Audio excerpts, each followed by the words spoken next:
గ్రహణం పట్టింది కాబట్టి ఈ గ్రహణం టైంలో మనం ఆ గ్రహణాన్ని వీడగొట్టడానికి మరి ఇక్కడికి వచ్చి ప్రొటెస్ట్ చేస్తూ ఉన్నాం.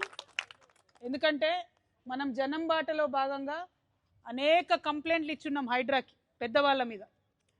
కుత్బులాపూర్లో పోయి పేదవాళ్ళ ఇండ్లు గులగొట్టిరు. నిన్నటికి నిన్న ఖమ్మంలో వెలుగుమట్లలో పోయి పేదవాళ్ళ ఇండ్లు గులగొట్టిరు.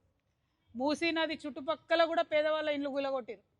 కానీ మూసీ నదిలోనే కడుతున్నటువంటి మన వెనుక కనబడుతున్నటువంటి ఇంత పెద్ద బంగ్లాను మాత్రం హైడ్రా రంగనాథ్ గారికి కనబడతలేదు, సీఎం రేవంత్ రెడ్డి గారికి కనబడతలేదు, ఎవరికి కనబడతలేదు. మీకు కనబడుతుందా లేదా?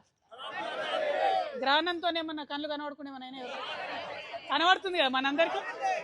మరి ఎందుకు హైడ్రా కనబడతలేదు? ఇది అది ఇవాళ హైడ్రా రంగనాథ్ గారిని నేను ఫోన్ చేసిన, కలెక్టర్ కాన్ఫరెన్స్లో ఉన్నా అని మెసేజ్ పెట్టిరు. నేను మా జాగృతి నాయకులను అడుగుతున్నా, అబ్బా రంగనాథ్ గారు బుల్డోజర్ తీసుకొచ్చే వరకు మనం ఇడు ఉందామా? పక్క ముచ్చట్నా? మళ్ళీ మాట తప్పుతారా? అంతేనా? సో అప్పుడు ఎప్పుడు కమిషనర్ గారు కాల్ చేసినా కూడా అప్పుడు బుల్డోజర్ తీసుకొని రమ్మని చెప్తాం. ఇక్కడనే ఉంటాం బుల్డోజర్ తీసుకొని వచ్చేంత వరకు. ఎందుకంటే మనం మన జనం బాటలో 4 నుంచి 5 పెద్ద పెద్ద ఇట్లాంటి బిల్డింగ్లే నదులను చెరువులను కబ్జా చేసిన ఇచ్చినాం. రంగనాథ్ గురు కూడా యాక్షన్ తీసుకుంటా అన్నారు.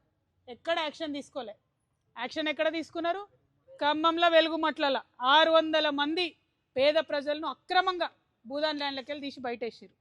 ఖచ్చితంగా ఖమ్మం కూడా పోతాం ఒకరోజు. కానీ ఇవాళ ఇక్కడ మూసీ నదిలో ఆ పక్కన మధు పార్క్ రిడ్జ్ అనేటటువంటి మధ్యతరగతి వాళ్ళు కట్టుకున్నటువంటి అపార్ట్మెంట్స్ ఉన్నాయి. ఆ అపార్ట్మెంట్ కట్టి 20 ఏళ్ళు అయింది. అక్కడికి పోయి అది తీసేయమని లొల్లి పెడుతున్నారు.